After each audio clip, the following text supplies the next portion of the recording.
నమస్తే. ఈరోజు నేను మీకు ఈ వీడియోలో కమ్మని కొబ్బరి చట్నీ చూపిస్తాను. చట్నీ రుచిగా ఉంటేనే 2 ఇడ్లీ తినేవాళ్ళు 4 ఇడ్లీ తింటారు. 2 దోసలు తినేవాళ్ళు 4 దోసలు తింటారు.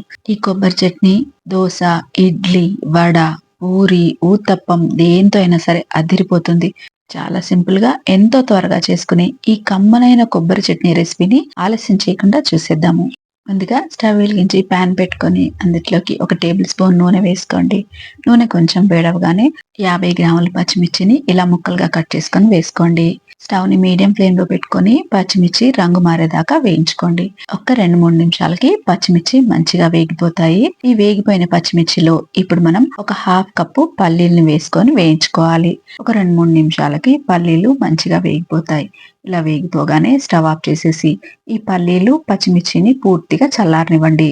ఇవి చల్లారిన తర్వాత ముందుగా మిక్సర్ జార్లోకి 1 కప్పు ఫ్రెష్ కొబ్బరి ముక్కల్ని వేసుకోండి.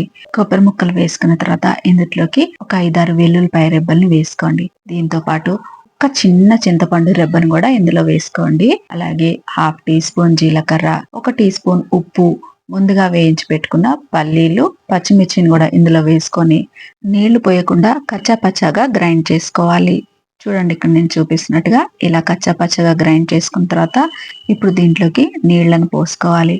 ఈ చట్నీకి సరిపడా 2 కప్పుల దాకా నీళ్లను పోసుకొని ఈ చట్నీని మెత్తగా గ్రైండ్ చేసుకోవాలి. ఇలా గ్రైండ్ చేసుకున్న ఈ కొబ్బరి చట్నీని మీరు స్టోర్ చేసుకోవాలనుకుంటే కనుక ఇలా గట్టిగానే వేరే బాక్స్ లోకి వేసుకొని ఫ్రిడ్జ్ లో పెట్టేసుకోండి. 2-3 రోజుల వరకు ఈ కొబ్బరి చట్నీ ఫ్రెష్ గానే ఉంటుంది. మీకు కావాల్సినప్పుడు ఫ్రిడ్జ్ లోంచి తీసి తాలింపు పెట్టుకోండి. ఇప్పుడైతే మనం ఈ చట్నీకి తాలింపు వేసుకుందాము. స్టవ్ వెలిగించి పాన్ పెట్టుకొని అందులోకి 1 టేబుల్ స్పూన్ నూనె వేసుకొని 1 టీ స్పూన్ శనగపప్పు, మినపప్పు, 1 టీ స్పూన్ ఆవాలు, 1 టీ స్పూన్ జీలకర్ర, అలాగే ఒక 4-5 ఎండుమిర్చిని వేసుకొని ఈ తాలింపుని దోరగా వేపుకోండి.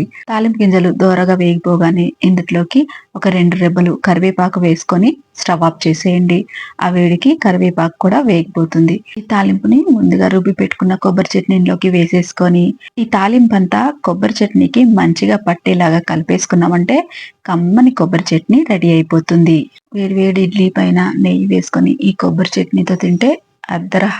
తాలింపు కలిపేసుకున్న తర్వాత మీకు గనక చట్నీ గట్టిగా ఉందనిపిస్తే ఇందులోకి ఇంకొంచెం నీళ్లను వేసి కలుపుకోండి. నేనైతే మిక్సర్ జార్లోకి ఇంకొంచెం నీళ్లు పోసి ఇందులో కలిపేస్తున్నాను. 10 నిమిషాల్లో ఈ కొబ్బరి చట్నీ చేసేసుకోవచ్చు.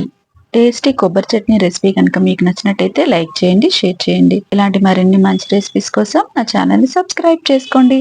మరో మంచి రెసిపీతో మళ్ళీ కలుసుకుందాం. నమస్తే.